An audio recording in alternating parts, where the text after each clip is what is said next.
जगप्रसिद्ध अजिंठा लेणीचा मोठा समूह आपल्याला पाहायला मिळतो आहे। इकडे पुन्हा नाशिककडे गेलो तर तिकडे त्रिरश्मी बुद्ध लेण्यांचा समूह पाहायला मिळतो। जिन्नर सुन्नर पुण्याच्या साईडला गेलो तर लेण्या आपल्याला पाहायला मिळतात। कार्ला भाजे बेडसे लेण्या। तिकडनं पुन्हा मुंबई साईडला जर आपण गेलो तर मुंबईमध्ये बोरीवलीला सुद्धा लेण्या आहेत, अंधेरीला सुद्धा लेण्या आहेत। आणि मुंबई पासून जेव्हा आपण गुजरातकडे जातो समुद्र किनारे अरबी समुद्राच्या किनाऱ्याने, तेव्हा गुजरातमध्ये सुद्धा कच्छला लेण्या आहेत। इकडे सातारा पर्यंत गोव्यापर्यंत बुद्ध लेण्या आहेत। आणि हा लेण्यांचा जो समूह आहे त्या काळामध्ये बुद्ध धम्माच्या प्रचारामध्ये याचा एक सिंहाचा वाटा राहिलेला आहे। बौद्ध भिक्खूंना वास्तव्य करण्यासाठी, बौद्ध भिक्खूंचं प्रशिक्षण घेण्यासाठी, बौद्ध भिक्खूंना ध्यान करण्यासाठी आणि त्या काळामध्ये जो व्यापार चालायचा त्या व्यापारी लोकांना सुद्धा एक विसावा मिळावा, त्यांना राहण्याची व्यवस्था व्हावी यासाठी म्हणून लेण्यांचं निर्माण केलंय। अगदी दगडांमध्ये कोरलेलं सुंदर असं इथे स्थापत्य कलेचा नमुना तुम्हाला पाहायला मिळेल। अत्यंत बारीक बारीक असं काम केलेलं आहे। आज आधुनिक युग चालत आहे, सुरू झालेला आहे, तंत्रज्ञानाचा वापर केला जातो, पण त्या काळामध्ये कुठल्याही प्रकारचा ऍडव्हान्स टेक्नॉलॉजी नसताना देखील अत्यंत सुरेख असं लेण्यांचं निर्माण केलं आहे। बघा तुम्ही प्रत्येक मूर्तीवरती पाहू शकता सुंदर छोटं छोटं काम केलंय। गळ्यातल्या माळा असतील, बोटामधल्या अंगठ्या असतील, हातात पायात जे काही दागिने असतात तेही असतील, अंगावरचे कपडे आहेत। आता आम्ही 10 नंबरच्या लेणीमध्ये जेव्हा भगवंताचं रूप पाहत होतो, भगवंताची मूर्ती पाहत होतो, अत्यंत सुरेख अशी तंतोतंत कुठेही कमी जास्त नाहीये त्या भगवंताच्या अंगावरचं चिवर, त्यांचं आभा, त्यांचं ते परिमंडल, त्यांचे ते बोट, त्यांचे हात पाय आणि एकूणच चेहऱ्यावरचं स्मित हास्य त्या काळातील लेणी निर्माण करणाऱ्यांनी त्याच्यामध्ये पूर्ण जीव ओतलेला आहे। प्रत्येक ठिकाणी पिण्याच्या पाण्याची सुद्धा व्यवस्था केलेली आहे। लेण्या ह्या उंच वट्यावरती असताना देखील इथे गोड पिण्याच्या पाण्याची त्यांनी व्यवस्था केलेली आहे। त्याचबरोबर जे सांडपाणी आहे, पावसाचं पाणी आहे, ते पाणी बाहेर कसं जावं याच्या खाली बघा तुम्हाला नाला दिसतोय।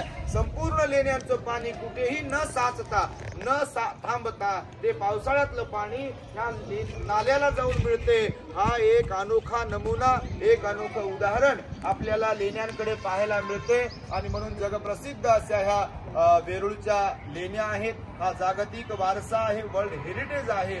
जगभरातून पर्यटक इथे या लेण्यांना भेटी देण्यासाठी येतात। महामानव डॉक्टर बाबासाहेब आंबेडकर तेव्हाच औरंगाबाद, आता छत्रपती संभाजीनगर याचं नामकरण झालंय, परंतु त्या काळामध्ये औरंगाबाद मध्ये मिलिंद महाविद्यालयाचं निर्माण जेव्हा महामानवाने डॉक्टर बाबासाहेब आंबेडकरांनी केलं, त्या काळी राष्ट्रपती असलेले राजेंद्र प्रसाद आणि प्रधानमंत्री असलेले पंडित जवाहरलाल नेहरू त्यांनाही बाबासाहेब आंबेडकरांनी महाराष्ट्रामध्ये आणलं होतं। आणि बाबासाहेब आंबेडकर या वेरूळच्या लेणीला भेट देण्यासाठी आले होते। त्याचबरोबर दौलताबादचा जो किल्ला आहे त्या किल्ल्यालाही भेट देण्यासाठी बाबासाहेब गेले, अजिंठा लेणीलाही गेले, पितळखोरा लेणीलाही बाबासाहेब भेट देण्यासाठी गेले।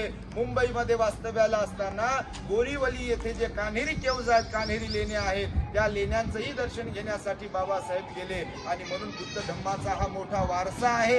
हा वारसा आज आपल्याला भारतामध्ये पाहायला मिळतो आहे। आणि या माध्यमातून इथल्या मातीतला बुद्ध धम्म कसा प्राचीन आहे आणि त्याचं एक उदाहरण आपल्याला पाहायला मिळते आहे। इथे आतमध्ये तुम्ही गेलात तर शून्यागार पण आहे, ध्यान करण्यासाठी भिक्खूंना जे शून्यागार आवश्यक असतात त्या शून्यागाराचंही निर्माण केलंय। त्याचबरोबर बैठकीचे हॉलही बनविले आहेत, धम्मदेशना देण्यासाठीचे हॉल, भोजन करण्यासाठीचे सुद्धा हॉल बनवलेले आहेत, वंदना पूजा करण्यासाठी सुद्धा ठिकाणे या ठिकाणी बनविलेले आहेत। आणि त्यामुळे आम्ही बुद्ध पौर्णिमेच्या दरम्यान, बुद्ध पौर्णिमेचं औचित्य साधून औरंगाबादमध्ये साजापूरला महाकरुणा बुद्धिस्ट मॉनेस्ट्री या ठिकाणी 10 दिवसीय श्रामणेर प्रशिक्षण शिबिराचं आयोजन केलंय। आपण पाहताय हे माझ्या सोबत जे नवीन श्रामणेर आहेत हे महाराष्ट्रातील विविध ठिकाणावरून आलेले आहेत। धुळे आहे, नाशिक आहे, मुंबई आहे, पुणे आहे, परभणी आहे, नांदेड आहे आणि वाशिम आहे।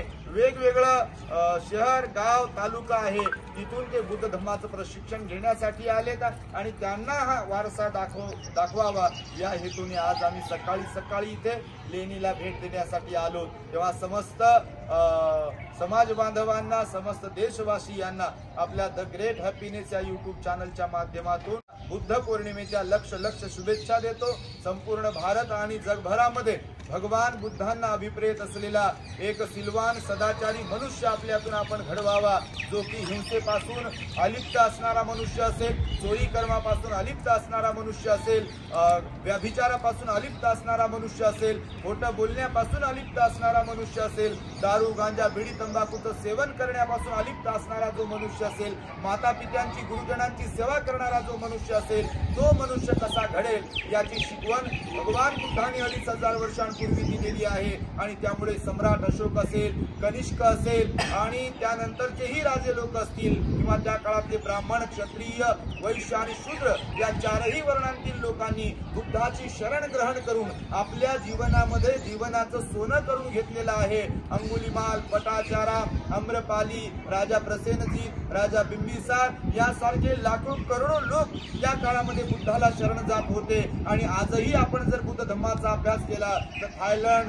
Sri Lanka, Laos, Cambodia, Vietnam, Japan अशा असंख्य देशांमध्ये बुद्धाचा धम्म आहे। भगवान बुद्धांनी मन शांतीवरती प्रकाश टाकलेला आहे। भगवान बुद्ध म्हणाले, जगाला जिंकणं सोपं आहे, परंतु आपल्या मनाला जिंकणं, आपल्या वाणीवर ताबा मिळवणं, आपल्या मनावर ताबा मिळवणं, आपल्या शरीरावर ताबा मिळवणं हे फार कठीण आहे आणि अवघड आहे। खरं जीवन तेच आहे की जे आपण अपेक्षित करतो इतरांकडून की मला प्रेम द्यावं, मला आदर द्यावं, मला मान सन्मान द्यावा, सर्वांनी माझ्याशी माणुसकीने वागावे, ही जी अपेक्षा ठेवून मनुष्य जीवन जगत असतो ती तशीच अपेक्षा इतरांची सुद्धा आपल्याकडून असते। आणि म्हणून भगवान बुद्ध म्हणाले, आपल्या समान जगाला समजलं पाहिजे आणि त्यामुळे स्वतःमध्ये परिवर्तन घडून आणणं हे अत्यंत आवश्यक आहे। आपल्यामध्ये जो राग असतो, द्वेष असतो, क्रोध असतो, अहंकार असतो, ईर्ष्या असतो, ज्यामुळे मनुष्य बेचैन होतो, दुःखी होतो, कष्टी होतो, परेशान होतो, भगवान बुद्धांनी या अवगुणांनाच संपविण्याची शिकवण दिलेली आहे। मनुष्याने जिवंतपणामध्ये निर्वाणाला प्राप्त करावं म्हणजे दुःख मुक्त व्हावं अशी शिकवण भगवान बुद्धांनी त्या काळामध्ये दिलेली आहे। आणि ती भगवंताची शिकवण आजही प्रत्येक मनुष्याच्या कामी पडते आहे। आणि म्हणूनच इथे डॉक्टर बाबासाहेब आंबेडकरांनी आम्हाला बुद्धाचा धम्म दिला आणि त्याच बुद्ध धम्माच्या मार्गाला अनुसरण करण्यासाठी म्हणून श्रामणेर प्रशिक्षण शिबिराचं आम्ही आयोजन केलं। निश्चितच या वेरूळ लेणीला भेट दिल्यानंतर आमच्या श्रामणेरांनाही अतिव आनंद होतो आहे। ही लेणी ऐतिहासिक आहे आणि आपण सुद्धा जे दर्शक आहात आपल्या चॅनलचे, निश्चितच आपल्या जीवनामध्ये वेरूळच्या लेणीला, अजिंठा लेणीला किंवा ज्या काही लेण्या आहेत महाराष्ट्रामध्ये आणि महाराष्ट्राच्या बाहेरही तिथे आपण भेट देऊन आपल्या जीवनामध्ये एक आनंद प्राप्त कराल अशी अपेक्षा व्यक्त करून माझ्या शब्दांना मी इथे पूर्ण विराम देत असताना पुनश्च एकदा बुद्ध पौर्णिमेच्या निमित्ताने आपणास मंगलमय शुभेच्छा देतो। सर्वांचं मंगल हो, सर्वांचं कल्याण हो।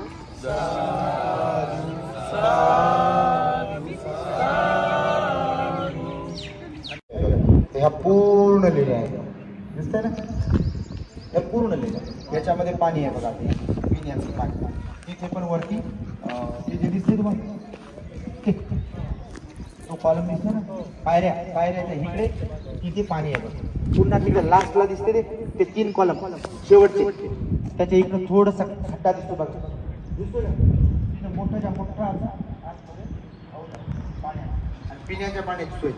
लेण्या उंचावर, तुम्ही कुठे लेण्या पहा, किती उंचावर जरी असले तिथे पिण्याच्या पाण्याची व्यवस्था त्यांनी केलेली आहे। आणि त्यामुळे सुंदर सुंदर लेण्या आहेत ह्या, 34 लेण्या आहेत, त्यामध्ये 12 लेण्या ज्या आहेत त्या इकडच्या या बौद्ध लेण्या आहेत। बौद्ध संस्कृतीचा वारसा, स्थापत्य कला, रचना कला हे सगळं तुम्हाला इथे अनुभवायला मिळेल, पाहायला मिळेल।